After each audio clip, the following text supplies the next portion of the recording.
দর্শক, এই যে ড্রপ 18 লিটারের ড্রপ টিউবওয়েল, এই যে ওষুধ নিয়ে আসছে 1 পাখি জমির জন্য। আমরা আপনাদের দেখাবো কি ওষুধ দেই, কতটুকু দেই, সঙ্গেই থাকবেন দর্শক। দর্শক আপনারা কিন্তু দেখতে পাচ্ছেন, একবার কিন্তু পাটে বৃত্তাকর দিছি, খুব একটা ভালো রেজাল্ট আসি নাই। তো আবার কিন্তু একটা ওষুধ নিয়ে আসছি দোকানদার ভাইয়ের কাছ থেকে। ওষুধটা আপনারা দেখেন, এলা আম্বার 40WDG, গ্রুপ হলো লুফেনিউরন 10% এবং থায়ামেথক্সাম 30%।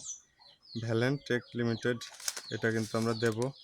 এটা বাদামি গাছ পরিং এবং বিছা পোকার জন্য। দর্শক, এই ওষুধটা 50 গ্রাম, 1 পাখির একটু বেশি দেওয়া যাবে।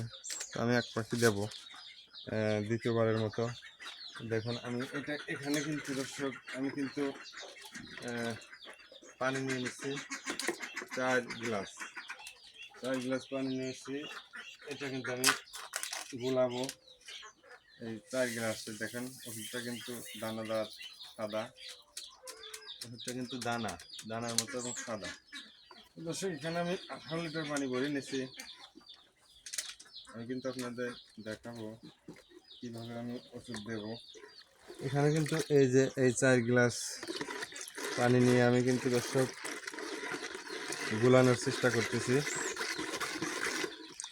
এই 4 গ্লাস পানির দুই ড্রপ ওষুধ হবে। 2 গ্লাস 18 লিটারে এবং আর 2 গ্লাস 18 লিটারে দিয়ে আধা পাখি করে আমি স্প্রে করব এই ওষুধটা। এবং কে কে এই ওষুধ ব্যবহার করছেন কৃষক ভাই, আপনারা একটু জানাবেন, এবং ওষুধটা কেমন আমাকে আপনারা একটু জানাবেন। ওষুধটা ভালো কিনা, খারাপ, রেজাল্ট কেমন আসবে। ওষুধটা কিন্তু দেওয়ার পরে দেখেন, ওষুধটা একদম দুধের মতো হয়ে গেছে, একদম দুধের মতো সাদা এবং গলে গেছে। আর আমি আগে যে বিটটা নিয়েছিলাম, একটা গলি ছিল না 2 দিনেও, আর একটা হলো গলে গেছিলো দেওয়ার সাথে। আর কোনটা কাজ হলো আর কোনটা 1 নম্বর জানি না, এই জন্য বিটটা করে আনি নেই।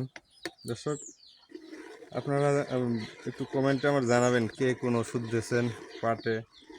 আপনাদের কমেন্ট দেখে কিন্তু অনেক দর্শক কৃষক ভাইরা উপকার হবে, এবং আপনারা বলবেন যে কোন ওষুধটা ভালো কাজ করছে। দর্শক, আমি এটা কিন্তু এখন গোলায় দেব। আমি কিন্তু এটা আগে থেকেই 18 লিটার পানি নিচে। দেখেন দর্শক, এই হলো এক গ্লাস দিলাম এবং আরেক গ্লাস দেবো, মানে 4 গ্লাস কিন্তু আমি 50 গ্রাম ওষুধ গুলাইছি। এই যে আমার শেষ, 2 গ্লাস দিয়ে দিছি, একটু বেশি দেবো। আচ্ছা, এখন কিন্তু এটা গুলায় আমি কিন্তু স্প্রে করব।